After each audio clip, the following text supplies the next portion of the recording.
Tonight, the president's subpar apology.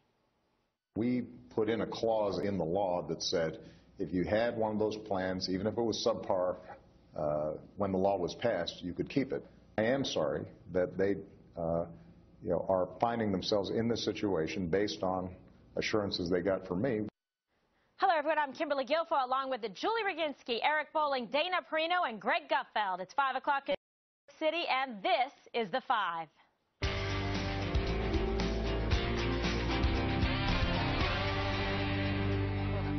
Is he really sorry for breaking his promise to millions of Americans that if they like their health care plans, they can keep them? Well, if he was, why did he feed them all a bunch of sorry excuses? We're talking about 5% of the population. A lot of these plans are subpar plans. The majority of folks will end up being better off. Everybody's acting as if the existing market was working. All right, well, let's get right to it because there is a lot to discuss. Now, this interview came out right after our show last night, and we have been waiting to respond anxiously with bated breath. Dana, we're going to begin with you. Well, I noticed that the president used a golf analogy. I had the same thought as Greg. Sure. Subpar. I thought it was a pretty sorry apology. It might satisfy a few people in the media who are looking for a reason to try to move on and try to help the president in some way. But I think that because it seems so insincere and immediately was panned by many people, responsible journalists, like at National Review, for example, that if you're going to apologize, you have to go all in. You have to, like, seriously apologize. And he said it in the passive voice, not the active voice. And the other part of this is that there was no action plan behind it. It wasn't, I'm sorry, and I'm the President of the United States, and therefore I am going to do these 3 things to make it better. There's no follow-through. It's just like, yeah, sorry, life sucks. And sometimes sorry isn't good enough. We've learned that, Mr. Bolling. So, first of all, subpar is good in golf. And oh, it is? Yeah. He's talking about subpar play. Kind of like, I'm sorry I punched you in the face, and I'm sorry you're bleeding.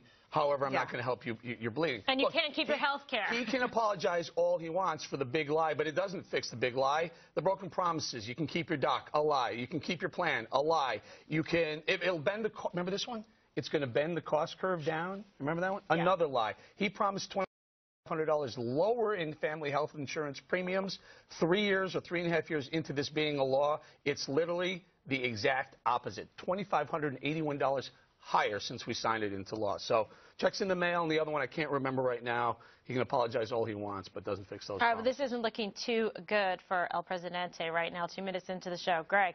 Yeah. I'm still mad you took my golf joke. No, I came up with the golf joke. No, I came up with it myself. Oh, please. All right, here's these. Can I just use his exact phrasing? I'm sorry they are finding themselves in this situation. So you see what he's done there. It's actually the action of the person who lost their health insurance that are responsible. It's like saying, Kimberly, I'm sorry you parked your car in the place that I ran into it. He's the guy that leaves the anonymous note on your windshield. Dude, I'm sorry. And then just drives off. Because, he, like you said, he didn't do anything. Imagine if you did this with your spouse. If you went to your spouse and you said, I'm sorry you were hurt by these actions, as opposed to, I'm sorry I was a jerk.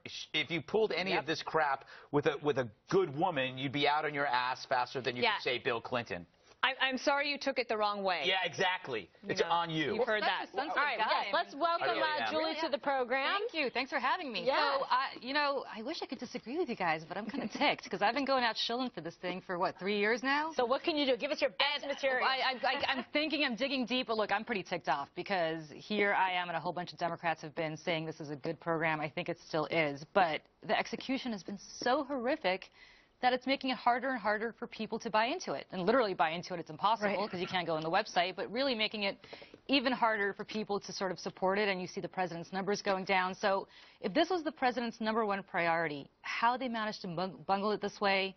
Bungle what? I think that's bungle the whole thing. But that's not what he apologized for. He didn't even apologize for the bungling of the website. He apologized for what he perceives as 5% of the population that will lose their insurance, when the reality it could be up to 25 or 30%. Some estimates 120 million Americans are going to lose health care insurance. What's he going to say then? If he's apologizing for I guess 14 million. What happens when it's tenfold? Well, they're going to lose it because they're going to be able to go in the exchanges if they ever start working and actually go and purchase it. The problem is, again, that this was supposed to launch seamlessly. They had years to get it done. Yeah. They knew that it was going to be a problem months ago, and how this never got taken care of before this became a whole debacle, I don't know. Because the bill was never read. The bill was like the bad sushi that you buy without checking the sell-by date or smelling it. So you go home, you have it, and you throw up. And that's what happened with this bill. You have the worst digestive system. I do. But that's what the bill was. That's right. All of these things happened because no one read it and no one cared. They believed in the greater good of this giant bill coming from the petulant prince. It's going to save everybody. And then you start biting into it, and everybody's sick. Remember when Speaker Pelosi said that you had to pass the bill to find out what was in it? Remember we played that soundbite all the time. But I was thinking today, that's actually, you had to pass it in order for people that were called crazy and racist and mean and all sorts of other things for saying that this idea is not going to work. It wasn't personal. It's about the idea and the policy. Now that it isn't working, I think it's difficult for Democrats, especially because, Julia, you mentioned the website not working. At least maybe they'll get it to the point. There's two things I saw today where they might not get to the point where it's actually working by November 30th, which was the self-imposed date. One was that Jeffrey Zients, who's in charge of trying to fix it all, reports today that the more people get on, the more problems that they're finding. So remember when you said it was like pulling the string on the sweater? I never said that. Yes, you did. You said the sweater is starting to unravel. Somebody else said that. Oh. No, you said Who could be more brilliant than you to have said something like that? And my second point has left the building.